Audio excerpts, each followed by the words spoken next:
So it started about 20 years ago, and it moves around the world, and this is the first time it's been in Sydney. And it started out purely as a robot soccer competition, so like behind me. But we've also got rescue robots, industrial robots, domestic robots, and there's also a junior competition for school kids.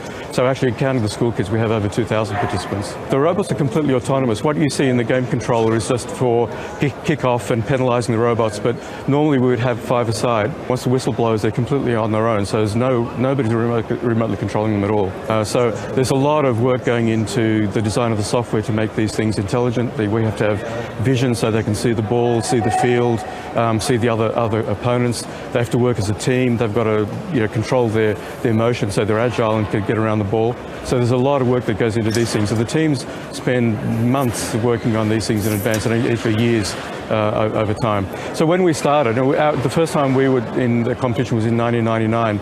And we were using 4-legged robots that look a little bit like dogs from Sony. And most of the time they were falling over. It was just a challenge just to keep them upright and to do something reasonable. And as we've progressed, they've become better and better. You'll still see them falling over. It's a really difficult problem. But yeah, they progress all the time.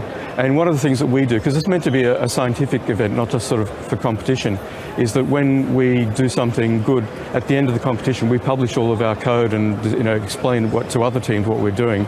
So often enough, other teams will pick up. So for example, UNSW were champions in 2014, 2015, and the reason that we had done so well was that we developed a walk that was faster and more agile than anybody else.